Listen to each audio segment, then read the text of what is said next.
Very much indeed, Titina and Yoko. And thank you very much, everyone.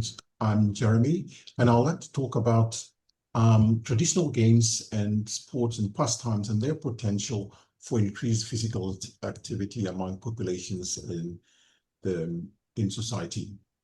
Next, thank you. So I'd like to talk about three things. The first one is three things I'm involved in. The first one is organizing traditional games in Olympic Days here in Suva in Fiji. The second is I developed a course on traditional games here at the University of the South Pacific. And the third is an inter-university collaboration with Tamra and Willie from James Cook University, where our students collaborate to do things around traditional games. Next, thanks.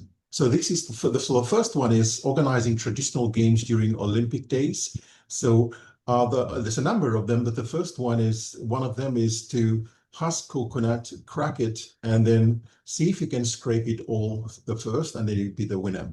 So that's Carl Frobert in the left, who's been an Olympic swimmer for Fiji before, and I had to coach him how to husk a coconut. So obviously swimming is a lot different from husking coconut. Next, thanks.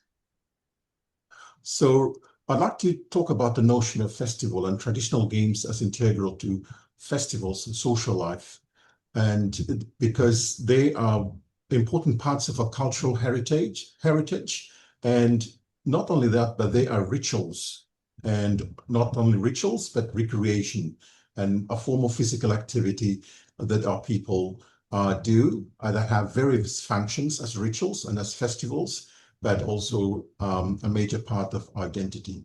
Next, thanks. So this is the beginning part of it. So there's another different pairs here. They're trying to husk coconut with sticks made of mangroves, and you can actually crack it with the sticks themselves, and then you do the process that the others were doing there, husk it and see how you go. Next. And one of the popular festivals is the Haver, which is ancient sports in Tahiti, and they do a variety of things. It includes rock lifting, coconut tree climbing. I can climb a coconut when I was a teenager in early 20s, even though I fell from the coconut when I was in Form 3, which is not a very good thing. But otherwise, it's many Pacific Islanders now, I don't think they know how to climb a coconut. Wrestling, husking coconuts, javelin, a form of javelin, and carrying fruits in a race. So that's a very popular festival that others have been joining in since it has began. It's on a next, thank you. All right, this is one of the many activities we do. It's called Poirakau. It's played traditionally by Maoris and in New Zealand. And so everybody has a stick, and on the instruction of my students in the middle, if C says left or right, depending on what's said, you have to leave your stick and try and hold into the stick of your neighbor. And if you don't and it falls into the ground, then you get eliminated until two people are left, and then two people are left eventually, and whoever is the winner is the winner. Next, thank you. All right, so the idea of festivals is important because it's about collective engagement, and it's about cultural exchange, creativity, shared experience, rather than the conventional competitions that emphasizes ranking and performance metrics. So sports festivals are important for traditional games and what we should be encouraging, so that there is collective engagement of the people, shared experience, cultural exchange. And so that's why festivals are important in traditional, and I think in terms of festivals, I think the Pacific Islands, the Pacific Arts Festival, which was held in Hawaii, the last one, I think it does more about the arts and the music and the dancing and so forth, less of the traditional sports and games, which I think should have been encouraged far more. Next. And all right, you can see there's a kite at the top there. So one of the other stations that we have is the kite. And kite making and kite flying is popular all throughout the world, including the Pacific Islands. And they did a variety of things. Some of them can actually fly their kite so far away. Next. So kite flying is popular everywhere, but kite fishing is not popular all throughout the world, except for pockets of areas in the world, including the Solomon Islands. So in places such as the Santa Cruz or Santa Catalina.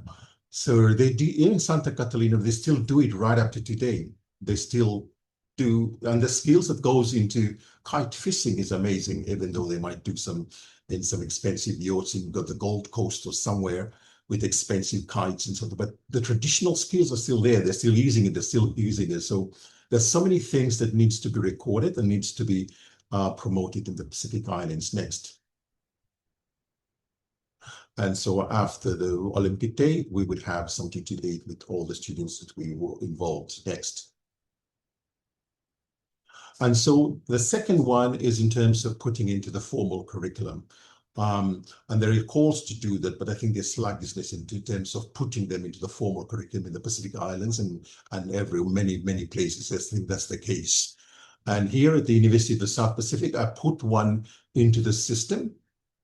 I've offered it for 2 semesters, it's taken out because they said the numbers are small. So I'm good with the bosses here. So it's just about numbers and what's important to the Pacific Islands. So what are we about? So there's so many people who are running universities here in the Pacific Islands who need to decolonize their minds for what's important in the Pacific Islands instead of regurgitating neocolonial ideals that are not working here in the Pacific Islands. Next. The third one, the final one, is the work we do with the inter-university collaboration with James Cook University, with Tamra and Willie, who might be in the webinar today too, from James Cook. It was the students collaborate, working together to make plans, and they go to a village here in Fiji and implement traditional games with the community. Next. Because that's important in terms of the intercultural and intercommunity dialogue is important in terms of safeguarding traditional sports and games. Not only that, but it's important for our cultural pride and wealth. Next.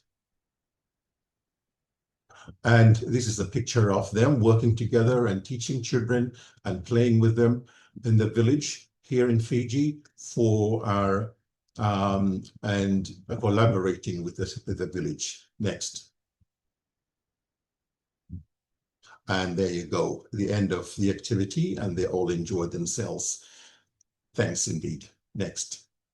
Thank you very much indeed, everyone.